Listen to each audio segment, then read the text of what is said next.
নমস্কার বন্ধুরা, অভিপিউর হেসেল পরিবারে তোমাদের সবাইকে জানাই স্বাগত। এই সময় গ্রাম বাংলায় কুল গাছগুলিতে প্রচুর পরিমাণে কুল হয়, আর শহরের দিকেও বাজারে কুল যথেষ্টভাবে পাওয়া যায়। আজকের এই ভিডিও কিন্তু 8 থেকে 80 সবারই জিভে জল এনে দেবে। তোমরা তো অনেকভাবেই কুল মাখিয়ে খাও, দেখো তো আমি যেভাবে মাখাচ্ছি সেইভাবে মাখিয়ে খেয়েছো কিনা। সবার প্রথমে বাজার থেকে কুল কিনে নিয়ে এসে খুব ভালো করে ধুয়ে নিলাম।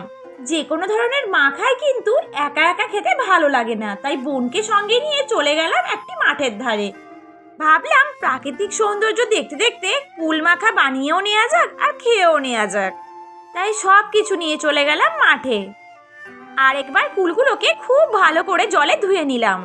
এবার কুলগুলোকে শিলনোড়া দিয়ে হালকা ছেঁচে নেব। খুব বেশি ছেঁচলে কিন্তু একেবারেই ভালো লাগবে না। তোমাদের কথা দিলাম, এইভাবে কুল মাখা বানিয়ে একবার খেলে বারবার এইভাবে মাখিয়ে খেতে চাইবে। এই মাখা রেসিপিটা তোমাদের যদি ভালো লেগে থাকে তাহলে প্লিজ চ্যানেলটা সাবস্ক্রাইব করে আমার পাশে থেকো। সব কুলগুলো হালকা করে ছেঁচে নেওয়া আমার কমপ্লিট। এবার চলো আর কি কি ছেঁচে নিই দেখে নাও। এরপরে নিলাম ধনে পাতা, একটু বেশি পরিমাণেই নিতে হবে। খুব ভালো করে জলে ধুয়ে নিয়েছি। এবার চলো ধনে পাতাগুলো ছেঁচে নিই হালকা করে। ধনেপাতার যে একেবারে মিহি পেস্ট বানাতে হবে তা কিন্তু একেবারেই নয়। এই থেতলে নেওয়া ধনেপাতা কিন্তু কুল মাখায় আলাদা একটা স্বাদ এনে দেবে।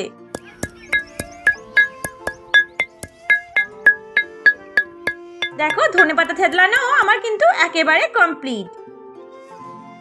এবারে চলো কাঁচা লঙ্কা থেতলে নিই। আমি কিন্তু এখানে একটা কাঁচা লঙ্কা নিয়েছি, তোমরা যেমন ঝাল খেতে চাও ঠিক সেই পরিমাণেই কাঁচা লঙ্কা নিও। সমস্ত কিছু আমার থেতলে নেওয়া কিন্তু কমপ্লিট। চলো এবার কুল মাখিয়ে নেওয়া যাক।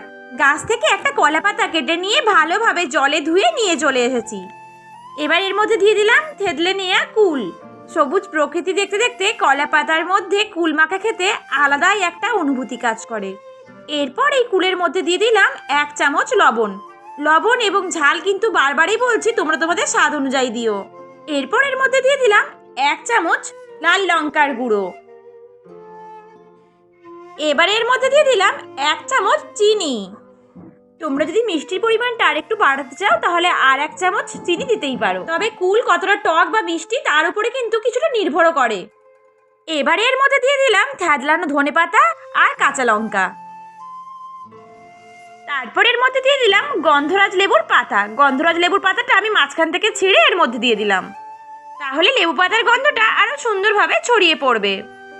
এরপর এর মধ্যে দিয়ে দিলাম 1 চামচ সরষের তেল। সমস্ত কিছু আমার দেয়া কিন্তু একেবারে কমপ্লিট। চলো এবার খুব ভালো করে কুল মাখিয়ে নিই। কি কুল মাখা দেখে জিভে জল আসছে তো? বলেছিলাম না এই কুল মাখা দেখে 8 থেকে 80 সবারই জিভে জল আসবে। হলো তো? কুল মাখতে মাখতে চলো তোমাদের চারিদিকের প্রাকৃতিক সৌন্দর্যটা একটু দেখিয়ে দিই। গ্রাম বাংলার এই সৌন্দর্যই তো আমাদের মন কেড়ে নেয়, তাই না? টক ঝাল মিষ্টি স্বাদের কুল মাখা তো একেবারে রেডি। এবার চলো এই কুল মাখা আমরা 2 বোন মিলে খেয়ে নিই। মাঠের ধারে বসে এই টক ঝাল মিষ্টি দারুণ সুস্বাদু কুল মাখার স্বাদ সে তো বলার নয়।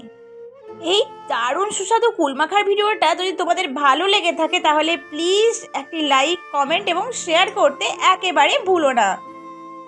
আজকের মতো তাহলে ভিডিওটা এখানেই শেষ করলাম। দেখা হবে পরের একটি খুব সুন্দর ভিডিওর সাথে।